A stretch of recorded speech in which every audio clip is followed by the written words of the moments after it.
starting in 5 seconds. Mr. Deputy Speaker, sir, I am extremely grateful to the honorable members who have participated in the discussion and expressed their views on the interim budget which I presented in the House yesterday. We have had a fruitful discussion on this subject. This is a routine exercise. The House is aware that I have come with the interim budget and I am pleading with the House to pass the vote on account for 4 months under very exceptional circumstances. I would like to place on record that what I have presented to the House is not my own creation. This government cannot be held responsible for what has transpired in the year which is going by. There was another government in power.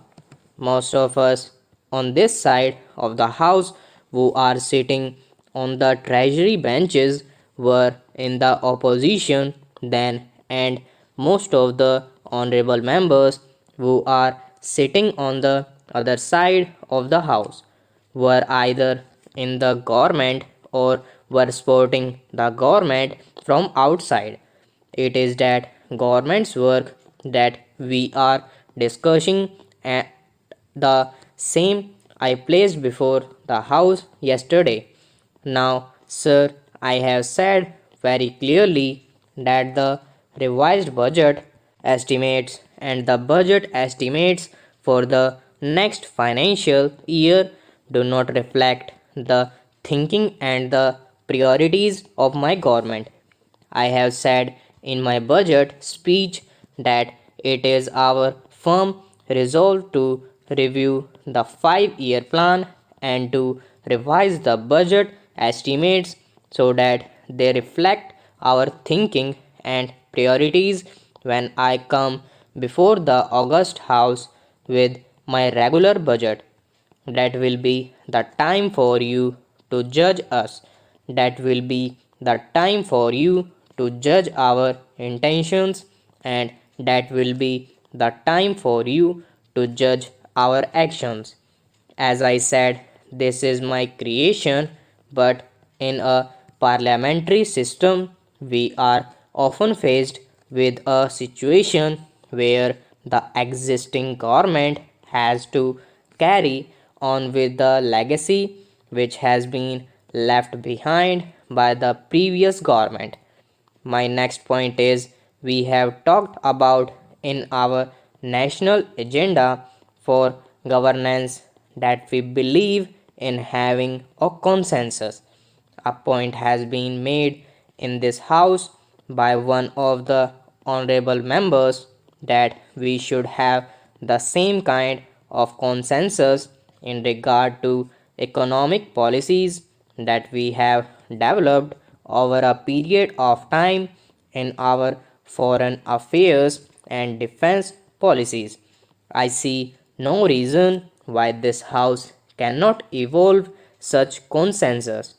I am pleading strongly that we must evolve that consensus so that the economic policy, which has become a major tool for the progress of this country, is not subject to the vagaries of the situation.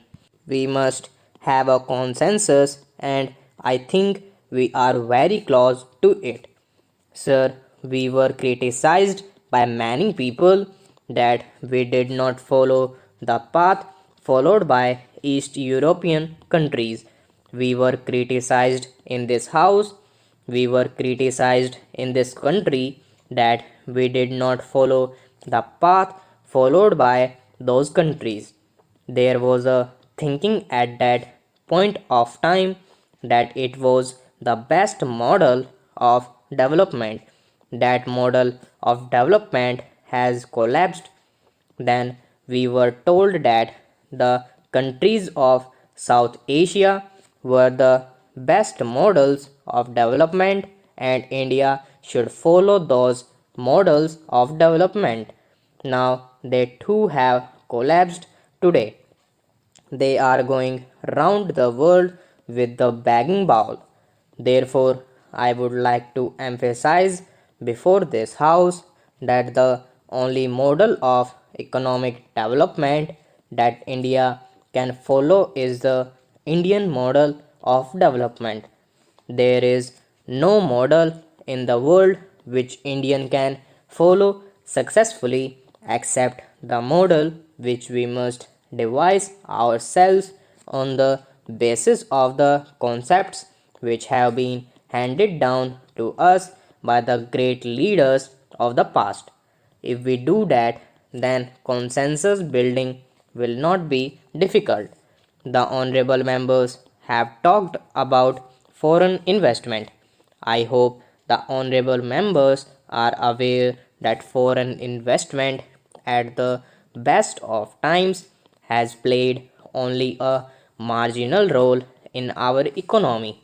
I have absolutely no hesitation in stating on behalf of the government that my government welcomes the foreign investment. But this kind of investment in India is welcome in certain areas, which we call priority areas, including infrastructure. We are not interested in areas where we do not need it and they are interested to come to our country for their own profit. Unfortunately, I do not have the time to go into the details. The demand for level playing field by the Indian industry has arisen not from our party but it was raised by the Indian industry itself.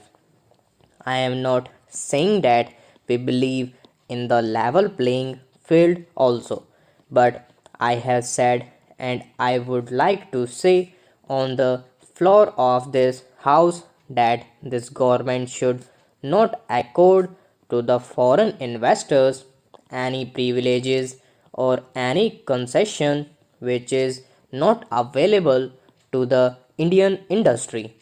This point has been discussed in the cabinet and the same view is expressed in the president's address to both the houses of parliament. Sir, some honorable members have made a number of points during the discussion of the budget in the house.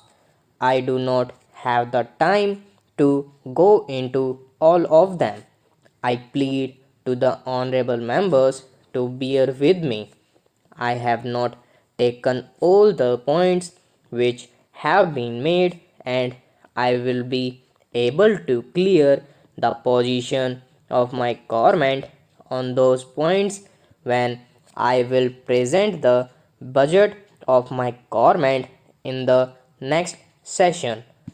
In that budget, our government's thinking for the development of the country may be seen in every field, especially for the poor people who live below the poverty line and farmers of the country. Sir, with these few words, I conclude my speech and request the honorable members of this House to pass this interim budget. At last, I thank you for giving me an opportunity to speak. Stop.